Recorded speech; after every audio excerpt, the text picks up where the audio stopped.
Now, Nigerians wake each day to new expectations for better life as they look up to government for the fulfillment of these desires.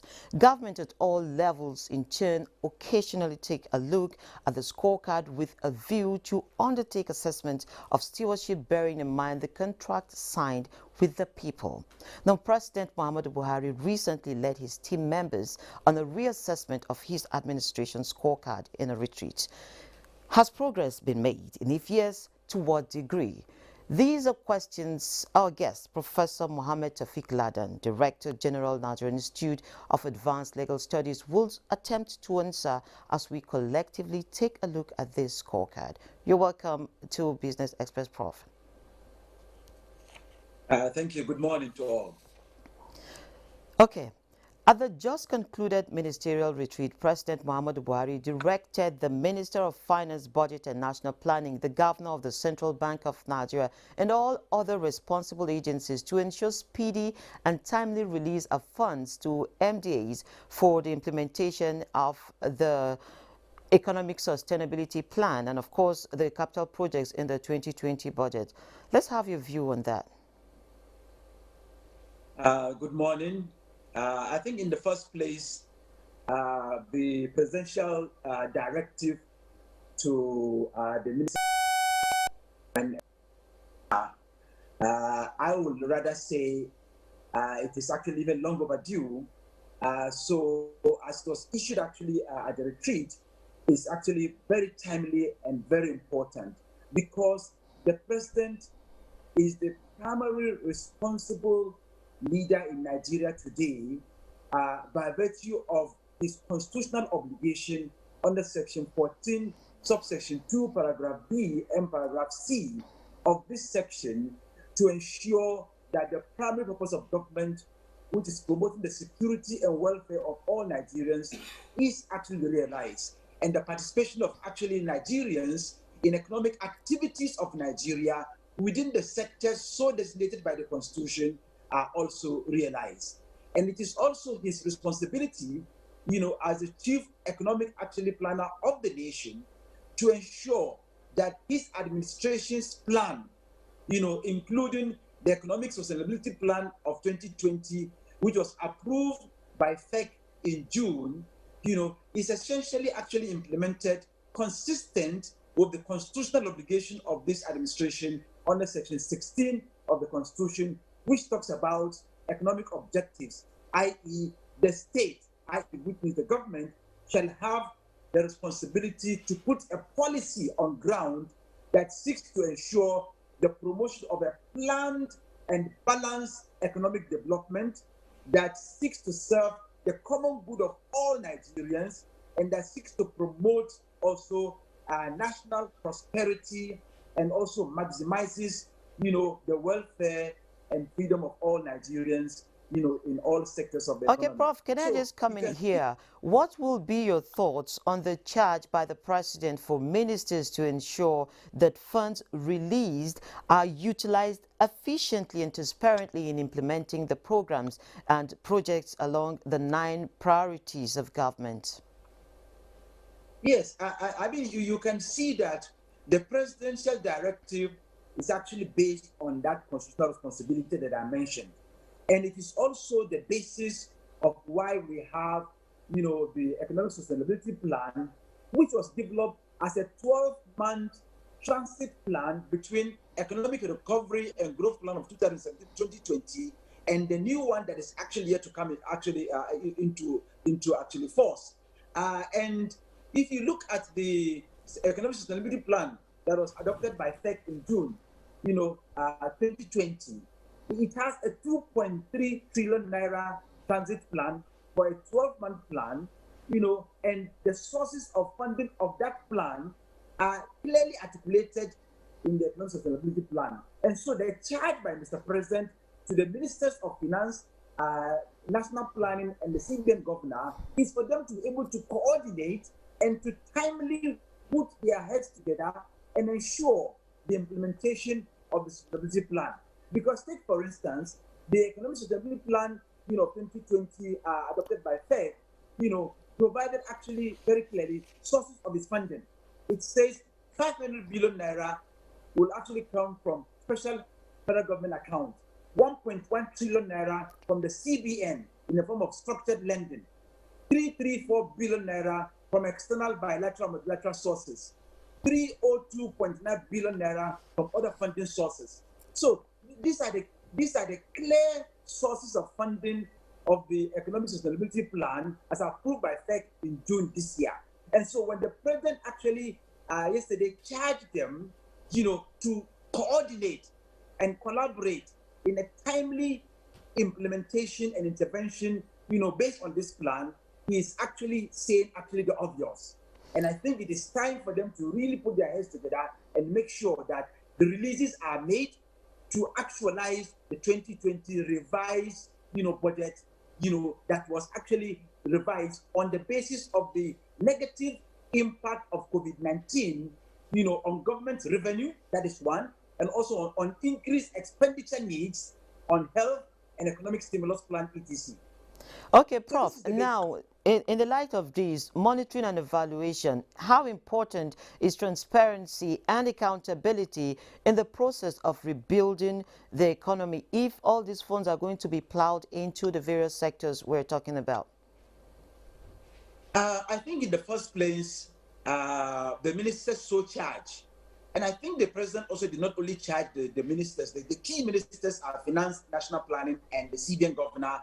But then he also charged, other ministers who are equally having the responsibility to ensure that when the funds are released, they must show prudence in the management of the resources so released, particularly for capital project implementation under the revised 2020 Appropriation Act. Now, what that means is that first we need to actually look at the challenges of the impact of COVID-19 on national economy and on the micro, small, medium enterprises and the dwindling revenue and the high cost of governance and the quality of government spending on capital projects and the cost of borrowing. All these are factors that essentially further complicate debt borrowing, the debt situation in Nigeria. And so what it means clearly is for these ministers so charged and for all other members of the Federal Executive Council charged by Mr. President at the retreat is for them to actually, religiously observe the implementation plan embedded in the Economic Sustainability Plan of 2020, which has 4 key principles. Local content and self-reliance, the key principle number 1. Principle number 2 is economic stimulation. Number 3, job preservation and creation. And number 4, addressing the poor and actually vulnerable groups, as a focus of the plan. So these are the 4 key guiding principles. So the ministers and other members of the FEC, are expected, to coordinate and collaborate to ensure not only releases of the 2.3 trillion naira for the Economic Sustainability Plan, but to ensure prudent management of these resources, particularly capital projects that will address these 4 key guiding principles, and at the same time address in the plan clearly 8 key intervention areas. For instance, mass agriculture program, infrastructure development, including housing, and other sectors, business support for business for MSMEs, informal sector support, digital economy investment, expansion of national social investment programs, and also cutting non-essential spending in 2020, and then finally support for state governments. So there are 4 key guiding principles that I mentioned earlier, and there are 8 key intervention programs that all the ministers and members of the FEC must actually ensure that they coordinate and collaborate in the releases and also in the prudent management of the resources so released. Okay, Prof. And now let's move to the public opinion. Now, what the public is saying about some of these things you have mentioned, like for instance, the report from the Debt Management Office that came just yesterday. It put Nigeria's debt stock at 31 trillion naira as of June this year. Now, is this a cause for worry, knowing that the economy is still in a bit of shock? Well, I think in fairness to the Debt Management Office, which explained that the increase in the debt stock was as a result of the budget support loan from IMF, African Development Bank, and also Islamic Development Bank, and the new domestic borrowing to finance the revised 2020 Appropriation Act, which was necessitated, by the negative impact of COVID-19 on government revenues and increased expenditure needs on health and economic stimulus plan. But I think if you look at the debt profile, I think we need to also understand that of the 31 trillion naira debt profile, the federal government only owed 25.82 trillion, which is about 81.52%, while the 36 states and the FCT owe 5.73 trillion naira, or 18.48% of the total country's debt. Now, this is a cause actually for Nigerians to actually be worried about. But at the same time, it is about how disciplined is the government actually in terms of servicing commitment of this actually debts, both domestic actually servicing and also foreign debt actually servicing commitment. So if we have an injected discipline in terms of how we intend to service this actually domestic borrowing and then actually extend the debt servicing, then it will provide a sense of actually relief or understanding on the part of the Nigerian citizens who really are not bothered about the figures.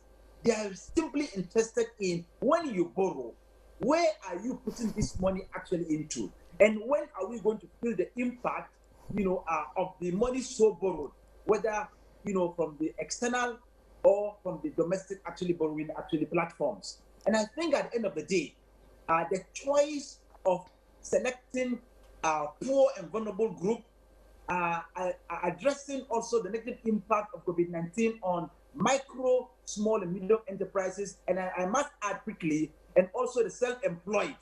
These are the group that in the last 6 months, happen to be the hardest hit in Nigeria.